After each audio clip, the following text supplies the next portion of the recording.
Good afternoon and welcome to Thursday Thought. Well, today, the topic of conversation for this thought could easily, be the weather. It's hot, it's sticky, and sometimes borderline oppressive here in this part of the state. But we're not as hot as further south and west where the thermometer can easily top 110 degrees most days. Now, I'm guessing that that's more of a dry heat in Arizona, Southern California, and some of those places. So I really maybe don't have a lot of sympathy for those folks who may live and work there. And besides, we ourselves have gone through that kind of weather in recent memory. If you'll think back to 2011, I believe, that year, Wichita had 53 days of 100-degree plus temperatures, lasting well into September.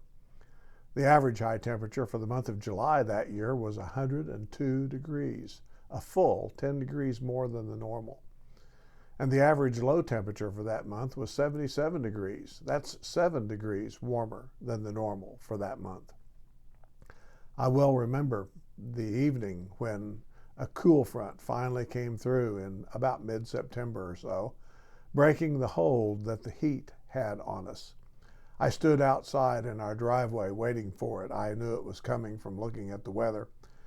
And I felt the first few tentative breezes of cooler air from the north and then a more substantial breeze that followed. I knew then that the days of 100 degrees, at least for that year, were thankfully over. Or maybe continuing in a weather-related subject, the topic could be the ongoing drought in this part of the country.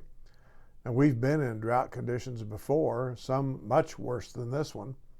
But we are indeed feeling the pinch here. Certainly, we've had some good rains over the past several weeks, but we've been so far behind in moisture that it'll take a good amount of it in the future just to break even. Or maybe instead of the weather, we could talk about how short the summer seems to be and that school's going to be starting in about 3 weeks or so. There's lots to do in this short time that's left for those of us who have kids in school or we maybe work in school. We're not sure we have the time to do it all, and we wonder where those endlessly long summers of our childhood days have gone. Well, of course, back then, back before the earth got cool, so to speak, school started after Labor Day, and it was dismissed in mid-May. We didn't have all of the breaks that kids have now. There are no teacher work days, no in-service days.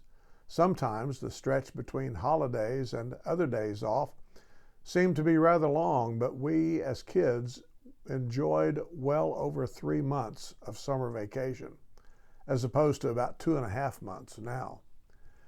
And school started then about 9 o'clock in the morning, got out at 4 o'clock in the afternoon. None of this 7 a.m. school starting business back then. We had time to get up, get a good breakfast, and get to school unhurried. When 4 o'clock came, we had time to get home and do a few things outside if the weather was relatively nice. Now, I don't miss all of the old days, but there certainly are some parts of them that I'd gladly bring back if I could. Or perhaps we could discuss the current political situation, both locally and nationally, or maybe the international situation, North Korea, Iran, Ukraine, Afghanistan, Africa, Russia, or one of any number of other hot button points on the globe. Things seem to be spinning out of control faster than we can put things back together. We seem to have several places in the world that are run by crazy, deranged people. We seem to have maybe some of those same kind of folks in the halls of Congress, as well as hanging out in Topeka and the local courthouse and city hall. Now, of course, those who we believe are deranged may well be the heroes for many others. You see, it all depends, I suppose, on one's perspective, one's world view, if you will. And when it comes right down to it, no one has quite the same worldview as we do. Everyone sees the world through a slightly different lens, a lens that colors and biases one's opinions and thoughts. Or maybe we could address hot button issues of the day, the woke agenda, the critical race theory agenda, the abortion issue, the book banning controversy, the LGBTQ agenda, or one of any number of other issues whose supporters try to keep in the news and in front of the general populace as much and as often as possible, so as to garner as much support and money to fight the enemy, so to speak, as possible. Well, the problem with this is that I tend to steer away from those kinds of issues in this venue. I prefer instead to deal with things that would not tend to further divide us, but rather would bring us more together as a society. These issues aren't going to go away anytime soon. They and others will remain as issues, in large part, I think, because there are many who gain their wealth and their livelihood by keeping these issues as issues, instead of solving them and then going on. Think for a moment. If, for example, the woke agenda issue would be suddenly solved today somehow or another, how many people would be out of work with nothing to do? How many grassroots groups, community organizers, executive directors, national organizations, politicians, and others would suddenly have nothing to complain about and no cause to raise money for, which, by the way, goes to pay the salaries of those who are employed by those groups and organizations.